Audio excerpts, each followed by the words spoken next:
সপ্তাহে মাত্র 2 দিন পরে পড়াশোনার সাথে কানেক্টেড থাকতে পারবেন। এটা আপনাদের জন্য একটা বিশাল সুবিধা। এবং অনেকের পড়াশোনাতে গ্যাপ আছে, আমি চেষ্টা করব একদম বেসিক পয়েন্ট থেকে ধরে আপনাদের বোঝানোর চেষ্টা করব। তাহলে কথা না বাড়াই, চলেন আমরা ক্লাসে যাই, ক্লাসে গিয়েই বুঝি কী আছে আমাদের পড়া। তাহলে আমরা শুরু করি। আমরা পড়ছি অধ্যায় 2 সেট অফ ফাংশন।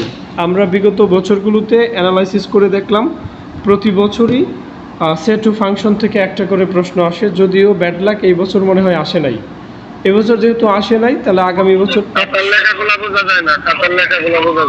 আচ্ছা বোঝা যাবে, পরে বোঝা যাবে, আগে কথা শেষ করি পরে বোঝা যাবে।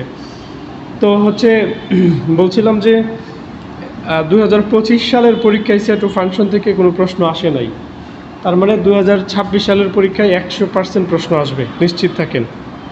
এরকমই 3 বছর 4 বছর 5 বছর পরে পরে চেঞ্জ হয়ে কিন্তু সেট অফ ফাংশন থেকে অন্য একটা সেট অফ ফাংশন থেকে না এসে অন্য চ্যাপ্টার থেকে চলে আসে। যেমন ধরেন সমান্তর ধারা আছে, সূচক আছে, ওইগুলো থেকে চলে আসে। তো যেহেতু এই বছর আসে নাই, তাহলে আগামী বছর 100% সেট অফ ফাংশন থেকে প্রশ্ন আসবে। এবং এমন কোনো বছর বাদ নাই যে বীজগাণিতিক রাশি থেকে প্রশ্ন আসে না। তার মানে বীজগাণিতিক রাশি, সেট অফ ফাংশন, এই দুইটা পড়লেই কিন্তু বীজগণিতের 2টা কমন, আর বীজগণিতের 3টা থেকে আপনার দিতে হয় 2টা। তো এই কারণে আমরা সেট অফ ফাংশন এই চ্যাপ্টারটাকে ধরলাম, এবং বীজগাণিতিক রাশি এই চ্যাপ্টারটাও করব, এই দুইটাই করব আপাতত। এরপরে চলে যাব পরিসংখ্যান, এরপরে চলে যাব ত্রিকোণমিতি, এরপরে চলে যাব জ্যামিতি। এরপরে যদি সময় পাই তাহলে আমরা সূচক, সমান্তর ধারা করব ইনশাআল্লাহ, আল্লাহ যদি সেই পর্যন্ত বাঁচায় রাখে। তাহলে চলেন আজকের ক্লাসটা শুরু করি। আজকে আমরা পড়ব অধ্যায় 2 সেট অফ ফাংশন। অধ্যায় 2 সেট অফ ফাংশন। এই সেট কাকে বলে, সেট আর ফাংশন, এই দুইটা জিনিস নিয়েই অধ্যায় 2 এর আলোচনা। তো আমরা পড়ছি হচ্ছে 13 নম্বর পৃষ্ঠা থেকে পার্ট 1 সেট অফ ফাংশন। এখানে আমাদের শিখতে হবে সেট কাকে বলে, তারপর সেট প্রকাশের পদ্ধতি, এক সেট থেকে আরেক সেট কীভাবে রূপান্তর করে, এগুলো আমরা শিখব ইনশাআল্লাহ। তাহলে আমরা প্রথমে শিখি সেট কাকে বলে। আমি একটু সংজ্ঞাটা বলি। বস্তু জগতের সুনির্ধারিত বস্তুসমূহের সংগ্রহকে সেট বলে। এই হচ্ছে সংজ্ঞা। কি বলতেছে? বস্তু জগতের সুনির্ধারিত বস্তুসমূহের সংগ্রহকে সেট বলে। তার মানে বস্তু জগতের সুনির্ধারিত, নির্ধারিত বলা হচ্ছে, নির্ধারিত মানে নির্দিষ্ট কিছু জিনিসের সংগ্রহকে সেট বলে। যেমন আমি যদি বলি আপনাকে তাহলে আপনাদের যে কয়টা বই আছে, লাখ লাখ কোটি কোটি বই আছে, এই কোটি আমি যে ক্লাস 9 এক সেট বই নিয়ে আসে, তাহলে আপনি কি আনবেন? বাংলা, ইংরেজি, ইসলাম, ধরেন বিজ্ঞান, গণিত, এই যে কয়টা বই আছে এই বইগুলো আপনি নিয়ে আসবেন। আপনি তো ওই বিশ্বের যে কোটি কোটি বই আছে এগুলো তো আনবেন না। তার মানে বোঝা গেল ক্লাস 9 এর সুনির্ধারিত বইগুলো নিয়ে হলো এক সেট বই, ক্লাস এক সেট বই, এইটের এক সেট বই। যদি ইংরেজি অক্ষরের সেট, তাহলে কথাগুলো আসতেছে, আপনার কথাগুলো ভালো করে বোঝা যায়, কথা বোঝা যায় না, না এখন বোঝা যাচ্ছে এখন। তো যদি বলা হয় যে ইংরেজি অক্ষরের সেট, তাহলে কি হবে? যদি ইংরেজি অক্ষরের সেটের কথা বলা হয় তাহলে কিন্তু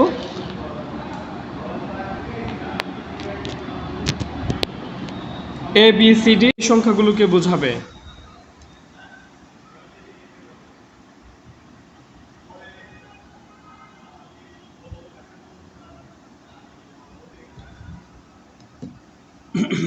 যদি ইংরেজি অক্ষরের সেটের কথা বলা হয় তাহলে ABCD এই অক্ষরগুলোকে বোঝাবে। আর যদি সংখ্যার কথা বলা হয় 1 2 3 4 5 6 এগুলোকে বোঝাবে। তার মানে সংখ্যা নিয়ে হয় সংখ্যার সেট, অক্ষর নিয়ে হয় অক্ষরের সেট, বই নিয়ে হয় বইয়ের সেট, তারপরে আছে ডিনার সেট, সোফা সেট, কত ধরনের সেট পৃথিবীতে থাকে। বিজোড় সংখ্যার সেট, এখন আর জোড় সংখ্যা আসবে না, সব বিজোড় সংখ্যা 1 3 5 7 9। যদি বলে জোড় সংখ্যার সেট 2 4 8 2 4 6 8, এই জোড় সংখ্যাগুলো আসবে। তো এইভাবেই হয় কি সেট। তাহলে আমরা সেট সংখ্যাটা বুঝলাম। বস্তু জগৎ মানে পৃথিবীকে বোঝাচ্ছে। বস্তু জগতের সুনির্ধারিত বস্তু সমূহের সংগ্রহকে সেট বলে। এই সেট কাকে বলে, এটা নিয়ে কারো কোনো প্রশ্ন আছে?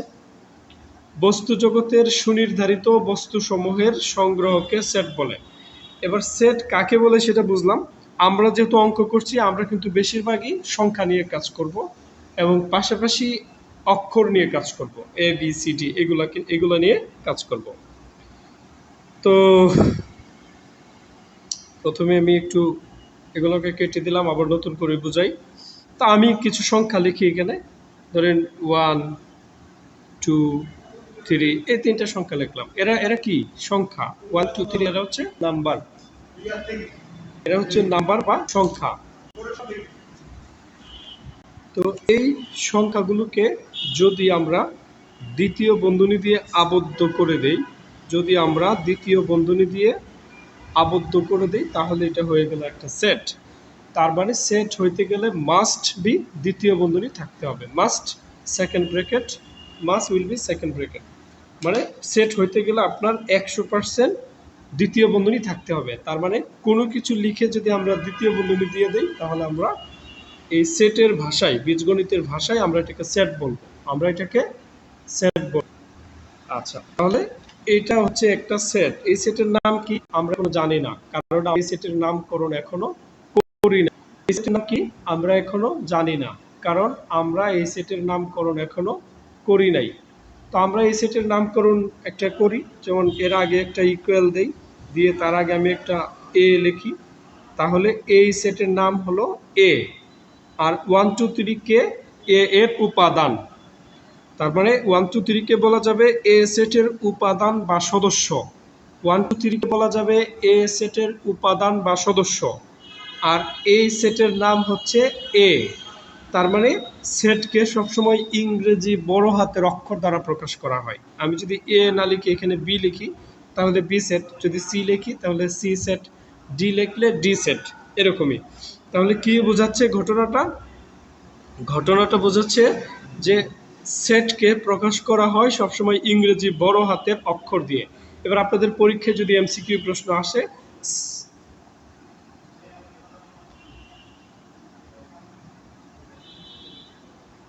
আমি তো এখনো লিখতেছি না, আপনারা কথাগুলো শুনেন। যদি এখানেও নেট প্রবলেম করে, এরকমই আমরা লোকেশন আগের চেয়ে আজকের নেট ভালো আছে না, গত ক্লাসের চেয়ে আমরা আস্তে আস্তে একটা পয়েন্টে যাব যেখান থেকে আর নেটের কোনো সমস্যা থাকবে না, ঠিক আছে? আর যাক, ব্যক্তিগত কথা না বলি, এভাবে তো আসলে নেট সমস্যা হলে ক্লাস করা যাবে না। আমরা অবশ্যই এমন ব্যবস্থা নিব ইনশাআল্লাহ, যেখানে নেটের ঝামেলা ছাড়া একদম খুব শান্তিপূর্ণভাবে নির্বিঘ্নে ক্লাস এরকম ব্যবস্থা করবো ইনশাআল্লাহ। তাহলে আমরা আজকে একটু পরে তো এখানে বলা হচ্ছে, যদি এমসিকিউ আসে পরীক্ষায় যে সেট কি দ্বারা প্রকাশ করা হয়, সংখ্যা দ্বারা, অক্ষর দ্বারা, ইংরেজি বড় হাতের অক্ষর দ্বারা, ইংরেজি ছোট হাতের অক্ষর দ্বারা, তাহলে উত্তর কি হবে বলেন তো? উত্তর কি হবে কেউ একজন বলেন তো? ইংরেজি বড় হাতের অক্ষর দ্বারা সেটকে প্রকাশ করা হয়। তাহলে এটা হচ্ছে একটা সেট। 1 2 3 হচ্ছে এই সেটের উপাদান, 1 2 3 হচ্ছে এর উপাদান। আচ্ছা, তাহলে আমরা সামনে যাই। এখন এই সেটের উপাদান যে 1 2 3, এটাকে আমরা কিভাবে প্রকাশ করব? এটাকে প্রকাশ করব, আমরা লিখব এ বিলংস টু 1। তার মানে কি বোঝাচ্ছে? এই যে ই এর মতো যে চিহ্নটা, এই যে গোল দিয়ে টান, এটা হচ্ছে বিলংস টু, এটার নাম হচ্ছে বিলংস টু। তাহলে আবার এটাকে গ্রিক ওয়ার্ড অ্যাপসিলনও বলা হয়, অ্যাপসিলন। তাহলে আমরা করব belongs to, A belongs to 1। A belongs to দিয়ে বোঝাচ্ছে 1 হলো এ সেটের উপাদান, মানে এ হলো একটা সেট আর এ সেটের উপাদান হলো 1। যদি আমরা লিখি কমা দিয়ে এ বিলংস টু 2, তাহলে বোঝাচ্ছে 2 হলো এ সেটের একটা উপাদান। যদি আমরা লিখি এ বিলংস টু 3, তাহলে কি বোঝাচ্ছে? 3 হলো এ সেটের একটা উপাদান। আর যদি আমরা লিখি এ বিলংস টু 4, তাহলে কি বোঝাচ্ছে? 4 হলো এ সেটের একটা উপাদান। বাট এখানে কি 4 আছে? নাই, তাহলে 4 তো এ সেটের উপাদান নয়। যেহেতু 4 এ সেটের উপাদান নয়, এজন্য এটাকে কেটে দিতে হবে, নট বিলংস টু হবে। কি হবে? একটু বড় করে লিখি, A not belongs to 4, A not belongs to 4। তার মানে কি বোঝা যাচ্ছে? 1 2 3 হলো এ সেটের উপাদান, কিন্তু 4 এ সেটের উপাদান নয়। 4 এ সেটের উপাদান নয়। এবার পরীক্ষায় যদি এমসিকিউ আসে যে সেটের উপাদানকে কি দ্বারা প্রকাশ করা হয়, ধরেন গ্রিক ওয়ার্ড আছে আলফা, গামা, বিটা আছে, বিলংস টু, তাহলে উত্তর কি হবে? বিলংস টু হবে। উত্তর কি হবে? কেউ একজন বলেন তো উত্তর কি হবে? বিলংস টু হবে।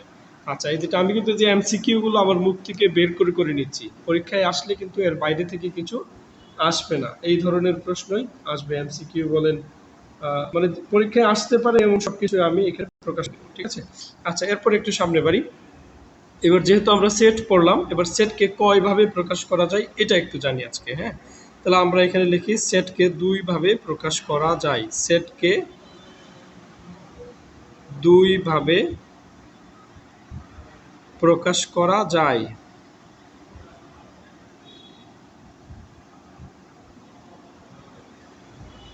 যেমন সেটকে কয়ভাবে প্রকাশ করা যায়? দুই ভাবে। সেটকে দুই ভাবে প্রকাশ করা যায়, যেমন এক হলো তালিকা পদ্ধতি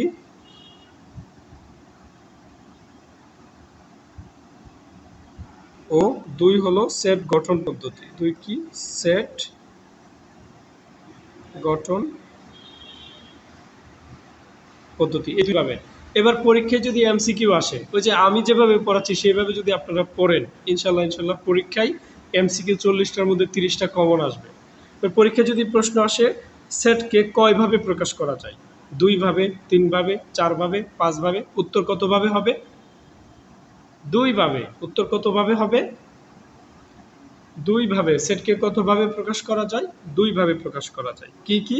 তালিকা পদ্ধতি ও সেট গঠন পদ্ধতি। এইবার যদি পরীক্ষায় একটা রচনামূলক প্রশ্ন আসে, ধরেন সৃজনশীলের ভিতরে একটা প্রশ্ন চলে আসলো, সেট কাকে বলে, সেট কত প্রকার ও কি কি, তাহলে দেখেন এবার সেট কাকে বলে। এটা বস্তু জগতের সুনির্ধারিত বস্তু সমূহ সংগ্রহকে সেট বলে, যেমন এ সমান 1 2 3, আর এগুলো দিতে হবে না, যেমন এ সমান 1 2 3 একটা উদাহরণ দিয়ে দিলেন। এরপর লিখবেন সেটকে দুই ভাবে প্রকাশ করা যায়, যেমন তালিকা পদ্ধতি ও সেট গঠন পদ্ধতি। বাস হয়ে গেল প্রশ্নের উত্তর।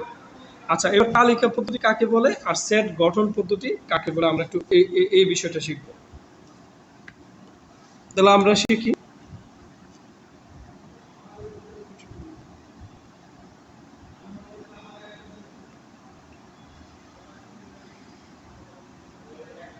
তাহলে এবার আমরা একটু শিখি তালিকা পদ্ধতি কাকে বলে। 1 নাম্বার দিয়ে লিখি।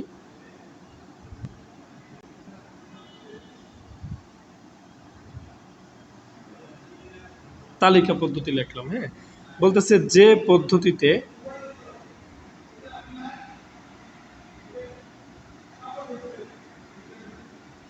সেটের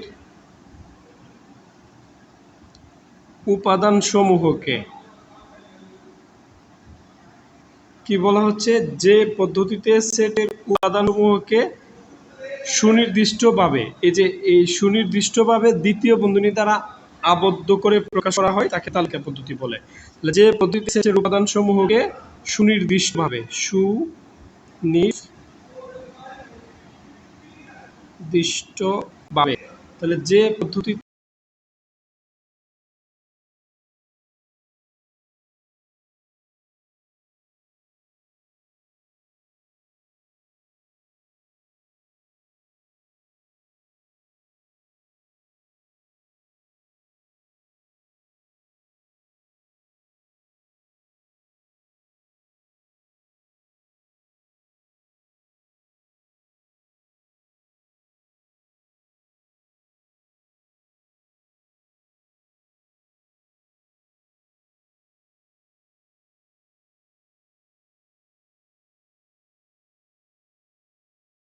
সেটের উপাদান সমূহকে সুনির্দিষ্টভাবে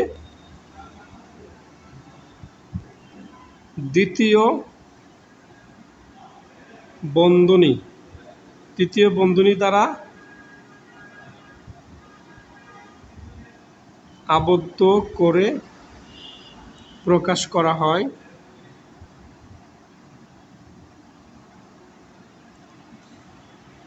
তাকে কি বলে? তালিকা পদ্ধতি বলে।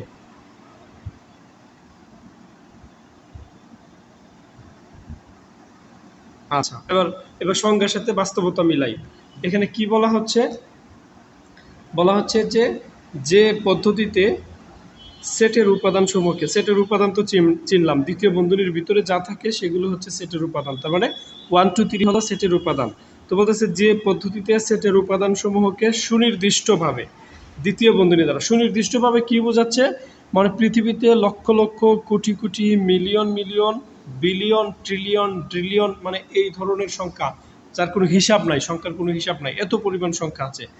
এত সংখ্যার মধ্যে থেকে আমরা শুধুমাত্র এ সেট হইল 1 2 3 নিয়ে, মানে 1 2 3 এই তিনটা সংখ্যা নিয়ে হলো এ সেট গঠিত।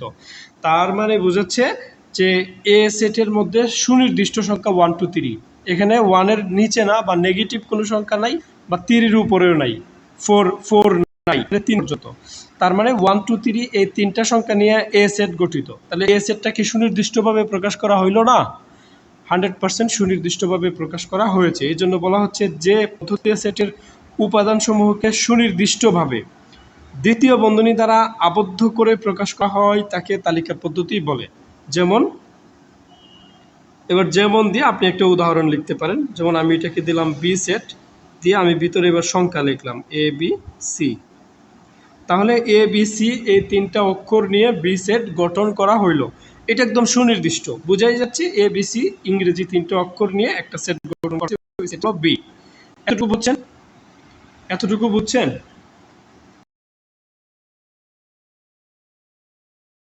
সব তালিকা পদ্ধতিগুলো, এবার আমরা সেট গঠন পদ্ধতিটা দেখব। সেট গঠন পদ্ধতি কাকে বলে?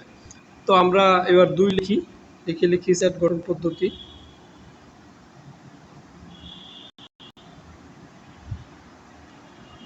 স্টার্টিংটা আগের মতোই হবে, যে পদ্ধতিতে সেটের উপাদানসমূহকে সুনির্দিষ্টভাবে প্রকাশ না করে সংক্ষিপ্ত আকারে প্রকাশ করে তাকে সেট গঠন পদ্ধতি বলে। তাহলে যে পদ্ধতিতে সেটের উপাদানসমূহকে এখানে সুনির্দিষ্টভাবে প্রকাশ করে আর ওইখানে সুনির্দিষ্টভাবে প্রকাশ না করে, এতটুকু সেম কথা। তাহলে যে মিউট করে রাখেন, কার এখান থেকে কথা আসতেছে? জসিমউদ্দিন ভাই মিউট করেন। যে পদ্ধতিতে সেটের উপাদান সমূহকে সুনির্দিষ্টভাবে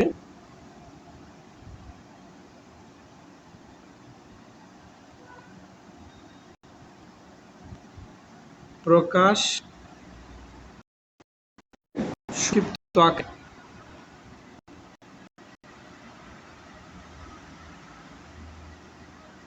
প্রকাশ করা হয় তাকে সেট গঠন,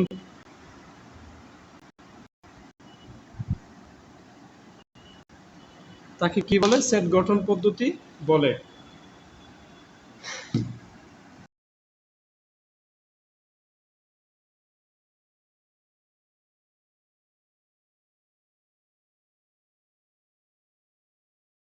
সুনির্দিষ্টভাবে প্রকাশ না করে সাধারণ ধর্মের উল্লেখ করে। কিভাবে সাধারণ ধর্মের উল্লেখ করে সংক্ষিপ্ত আকারে প্রকাশ করা হয় তাকে সেট গঠন পদ্ধতি বলে। এই কথা খুব গুরুত্বপূর্ণ, যদি পরীক্ষায় প্রশ্ন আসে সেট গঠন পদ্ধতিকে কিভাবে প্রকাশ করা হয়। সুনির্দিষ্টভাবে, সুনির্দিষ্টভাবে না, সুনির্দিষ্টভাবে না তো ঠিক আছে, তাহলে সুনির্দিষ্টভাবে তারপরে বলতে পারেন যে ওই যে 2 নম্বর প্রশ্নটা কি ছিল?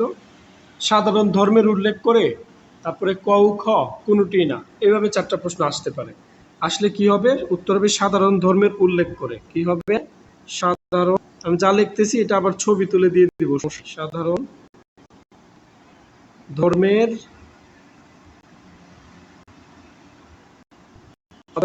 উল্লেখ করে সংক্ষিপ্ত আকারে প্রকাশ করা হয় তাকে সেট গঠন পদ্ধতি বলে। আবার একটু বলি, হ্যাঁ, যে পদ্ধতিতে সেটের উপাদানসমূহকে সুনির্দিষ্টভাবে প্রকাশ না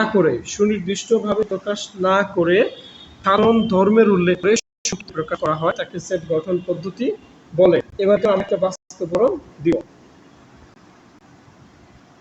আমরা এটার একটা উদাহরণ দেই।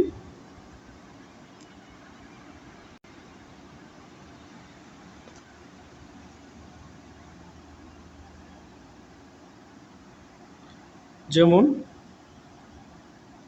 প্রথমে আমরা একটা সেটের নাম দিলাম এ, একটা সেটের নাম দেই, সেটের নাম দিলাম এ। এ ইকুয়াল টু সেট মানে একটা দ্বিতীয় বন্ধনী আপনার দিতে হবে, সেট হচ্ছে একটা দ্বিতীয় বন্ধনী দিতে হবে, দিয়ে আমরা এই সেটের উপাদানকে বলছে সংক্ষিপ্ত আকারে প্রকাশ, সংক্ষিপ্ত মানে এক কথায় বুঝাই দিতে হবে, এক কথায়। তাহলে আমি দিলাম এক্স, এক্স দিলাম, দিয়ে তাহলে কি এতটুকুতে কি বোঝাচ্ছে, এ সেটের উপাদান হলো এক্স এটা বোঝাচ্ছে, দিয়ে এখানে একটা সাজ দিতে হবে, দুইটা ফোঁটা দিতে হবে, যেটাকে বাংলায় আমরা বলি কি কুলন বলি, কুলন, এই কুলন দিতে হবে, এই কুলনকে এই ম্যাথমেটিক্স বলা হচ্ছে সাচ দ্যাট, আর such that S U C H such that, এই সাচ দ্যাটের অর্থ হলো যেমন, সাচ দ্যাটের হবে, সাচ দ্যাটের অর্থ হবে কি যেন, যেন হবে, সাচ দ্যাটের অর্থ হবে যেন, মানে এ হলো একটা সেট, এ সেটের উপাদান হলো এক্স, তো এক্স যেন, এক্স যেন কি হবে, স্বাভাবিক জোড় সংখ্যা হবে, এক্স যেন স্বাভাবিক জোড় সংখ্যা, স্বাভাবিক জোড় সংখ্যা, তাহলে বোঝাচ্ছে এক্স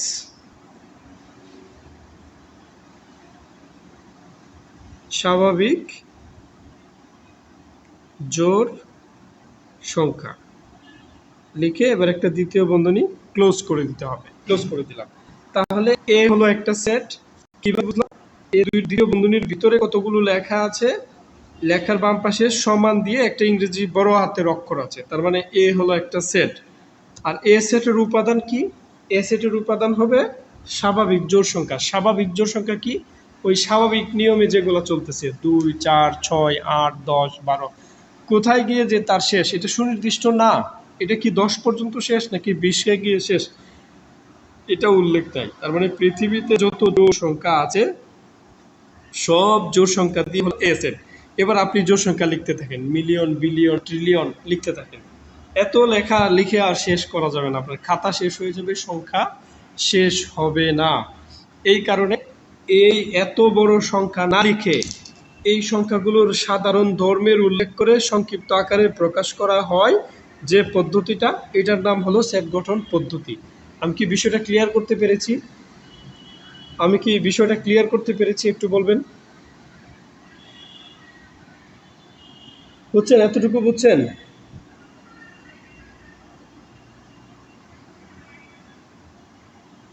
মোস্তফা কামাল এতটুকু বুঝছেন?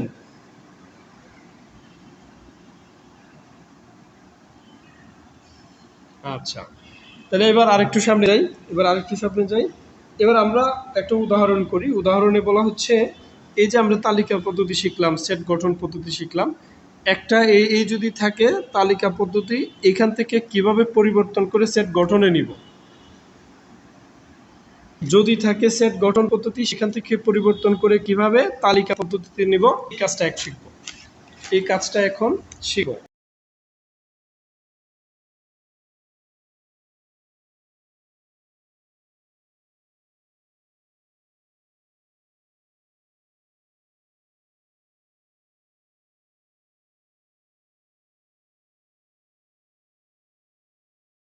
বোঝার চেষ্টা করি এখানে কি আছে।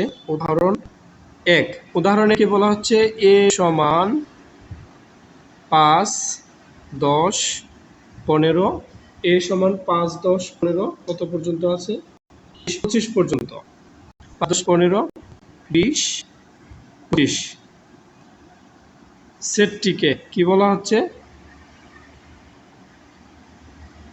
সেটটিকে সেট গঠন পদ্ধতিতে প্রকাশ করুন, সেট গঠন পদ্ধতিতে প্রকাশ করুন। আচ্ছা, এবার এই হলো প্রশ্নটা, এ সমান 5 10 15 20 25 সেটটিকে সেট গঠন পদ্ধতিতে প্রকাশ করুন। তো এই ধরনের দেখেন, এটা তো দ্বিতীয় বন্ধনীর ভিতরে সুনির্দিষ্টভাবে একদম 5 থেকে শুরু 25 গিয়ে শেষ, সুনির্দিষ্টভাবে সংখ্যাগুলো আছে, এই জন্য এটা হলো তালিকা পদ্ধতি। তাহলে আমরা বুঝতে পারলাম এটা হচ্ছে তালিকা পদ্ধতি, এইটা থেকে আমরা সেট গঠন পদ্ধতিতে প্রকাশ করব, সেট গঠন পদ্ধতিতে প্রকাশ করব, করলে কি হবে দেখি, এবার উত্তরটা কি হবে। এবার আপনি উত্তরে যান বা সমাধানে যান, সমাধানে গিয়ে আপনি প্রথমে লিখবেন দেওয়া আছে, কি লিখবেন প্রথমে, দেওয়া আছে, এখানে যেটা দেওয়া আছে সেটা লিখবেন, কি দেওয়া আছে, এ সমান 5 10 15 20 25 এটা দেওয়া আছে, হ্যাঁ এটা লিখবেন, এটা লেখার পর লিখবেন এখানে লিখবেন হচ্ছে এখানে প্রত্যেকটা উপাদান 5 দ্বারা বিভাজ্য, অর্থাৎ 5-এর গুণিতক এবং 25-এর বড় নয়। তাহলে এই কথাটা আমরা এখানে লিখব। এখানে এ সেটের উপাদান সমূহ, এখানে এ সেটের উপাদান কি 5, 10, 15, 20, 25 প্রত্যেকটাকে 5 দিয়ে ভাগ যাচ্ছে না? হ্যাঁ, প্রত্যেকটাকে 5 দিয়ে ভাগ যাচ্ছে না? প্রত্যেকটাকে 5 দিয়ে ভাগ যাচ্ছে। তাহলে আমরা লিখব এখানে এ সেটের উপাদান সমূহ 5-এর গুণিতক, 5-এর গুণিতক আর লিখতে হবে না, এবং 25-এর বড় নয়, এবং 25-এর বড় নয়। এই একটা লাইন লিখলেই যথেষ্ট, ঠিক আছে। এরপরে লিখবেন সুতরাং নির্ণয় সেট, সুতরাং নির্ণয় সেট কি সেট? এটা এ সেট না? নির্ণয় সেট এ ইকুয়াল টু একটা দ্বিতীয় বন্ধনী দিবেন, দিয়ে লিখবেন এক্স সাচ দ্যাট, এটা সবসময় থাকবে এক্স সাচ দ্যাট। এবার কি হবে? এক্স সাচ দ্যাট এক্স হলো 5-এর গুণিতক হবে, এক্স হলো 5-এর গুণিতক, 5-এর গুণিতক। এটা আমরা গাণিতিকভাবে প্রকাশ করতে পারি, গাণিতিকভাবে প্রকাশ করতে পারি। 5 থেকে শুরু, তো এই এক্সটা হলো মূল উপাদান। হ্যাঁ, তাহলে এক্সটা হলো এই যে আমি শুরুতে দিলাম 0, 0 থেকে এক্সটা বড়, যেটার দিকে মুখ থাকবে এটা হলো গ্রেটার দেন, মানে 0 গ্রেটার দেন এক্স। তার মানে এই এক্স এর মান যদি আমরা 5 ধরি, মানে এই উপাদানের প্রথমটা যদি এক্স এর মান 5 ধরি, সেটা 0 থেকে বড়, ঠিকই আছে। তাহলে এই 0 গ্রেটার দেন এক্স, তারপরে হবে আবার গ্রেটার দেন ইকুয়াল টু 25, মানে 25 থেকে ছোট অথবা 25-এর সমান এক্স। এরপরে দ্বিতীয় বন্ধনী দিয়ে এটা হলো আনসার, এই হলো শেষ, এতটুকু হলো শেষ। তাহলে এই এতটুকু আমরা বুঝি। এখানে আমরা কি কাজটা করলাম? এটা ছিল তালিকা পদ্ধতি, তালিকা পদ্ধতি থেকে আমরা এটাকে নিলাম সেট গঠন পদ্ধতিতে। সেট গঠন পদ্ধতিতে নিয়ে কিভাবে প্রকাশ করলাম? নির্ণয় সেট এ সমান এক্স সাচ দ্যাট এক্স হলো 5-এর গুণিতক, মানে এই এক্স হলো সেটের উপাদান, আর এই এক্সটা বোঝাচ্ছে কি 5-এর গুণিতক, 5-এর গুণিতক। তো 5-এর গুণিতক হলে এবার আমরা কিছু প্রতীক দিয়ে প্রকাশ করব। এটার লিমিটটা, এর পরিসীমাটা, এর সীমা কতটুকু, এটা আমরা প্রকাশ করব। কিভাবে প্রকাশ করব? আমরা দেখতে পাচ্ছি 5 থেকে স্টার্টিং, তাহলে 5 থেকে যদি এক্সটা শুরু হয়, তাহলে 0 থেকে অবশ্যই এক্স বড়, তাহলে 0 গ্রেটার দেন এক্স। আবার 25-এর সমান অথবা 25 থেকে ছোট, 25 থেকে ছোট বোঝার জন্য কিন্তু এই গ্রেটার দেন ইকুয়াল দিছি, গ্রেটার দেন দিয়ে বোঝাচ্ছে যে এক্স হলো 25 থেকে ছোট। কিন্তু 25 থেকে ছোট তো 10, 15, 20 আছে, ঠিকই আছে, কিন্তু 25ও তো একটা সংখ্যা, 25ও তো একটা সংখ্যা। তাহলে হয়তো আপনি যদি এখানে ইকুয়ালটা না দেন, তাহলে 30 দিতে হবে, 30 থেকে এটা ছোট, তাহলে 25 বোঝাবে। আর যদি আপনি এখানে ইকুয়াল দেন, তাহলে 25 দিতে হবে। তার মানে এটাকে দুইভাবে লেখা যাবে। একভাবে এটাকে যদি আমরা আবার ভেঙে এইভাবে লিখি, 5 greater than equal to x, তার মানে এক্স হলো 5 থেকে বড় অথবা 5-এর সমান। আবার দিতে পারি গ্রেটার দেন ইকুয়াল টু 25, এভাবে লিখলেও হয়ে যাবে।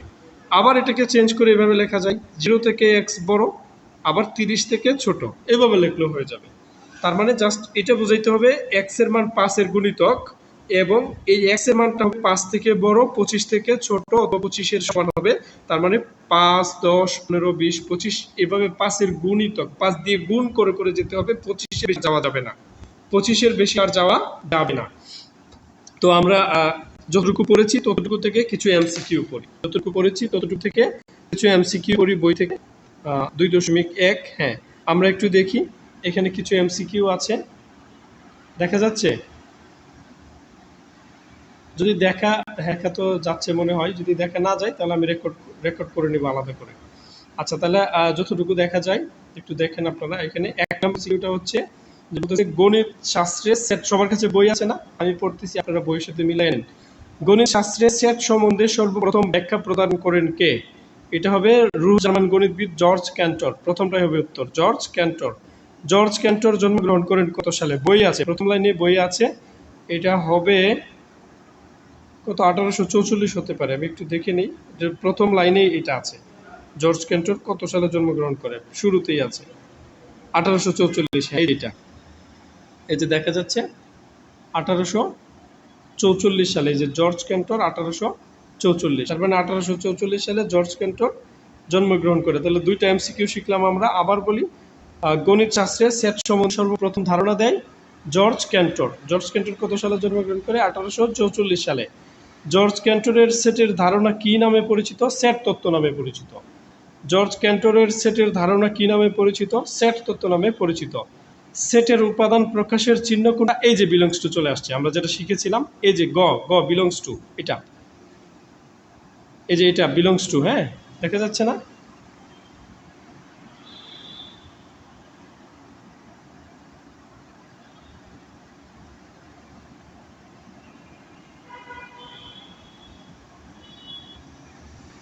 হ্যাঁ, এই যে বিলংস টু এটা, হ্যাঁ। তাহলে কি বলা হচ্ছে 3 নম্বর এমসিটা, জর্জ ক্যান্টরের সেটের ধারণা সেট তত্ত্ব নামে পরিচিত। নাম্বারটা কি? সেটের উপাদান প্রকাশের চিহ্ন হলো বিলংস টু, এটা। আচ্ছা, এবার নাম্বার এক্স সেকন্ড, আপনি একটু মিলাই নেন। মানে হ্যাঁ, আমি তো এখানে পড়ছি, আপনাদের কাছে হচ্ছে একটু এটা মিলাই নেবেন, হ্যাঁ। তো এখানে বলা হচ্ছে 5 নম্বর এমসিকিউটা হচ্ছে এই যে 5 নম্বর এমসিকিউটা দেখেন, নম্বর এমসিকিউটা হবে 5 নম্বর এমসিকিউটা হবে এক্স, কথা বললে তো হবে না, এটা একবার বললে আরেকবার হয়ে যাবে, কথা হবে না, কথা বলবেন না। তো 5 নম্বরটা কেন এক্স সেমিকোলন এ এর উপাদান না হলে নিচের কোনটা সত্য? এক্স এর উপাদান না হয় তাহলে কিন্তু এক্স নট বিলংস টু হবে, এক্স নট বিলংস টু হবে। তারপরে যাই 6, সেটে কতটি পদ্ধতি প্রকাশ করা যায়? এই যে পরে আসলাম, দুই পদ্ধতিতে প্রকাশ করা যায়। তালিকা পদ্ধতিতে সেটের সকল উপাদান কিভাবে উল্লেখ করা নির্দিষ্টভাবে? দেখছেন আমরা এখন আপোর্টস কোন আছে না, সব নির্দিষ্টভাবে। এ সমান এক্স সাজেট এক্স স্বাভাবিক বিজোড় সংখ্যা, সেটটি কোন পদ্ধতিতে প্রকাশিত রূপ? সেটা সেট গঠন পদ্ধতিতে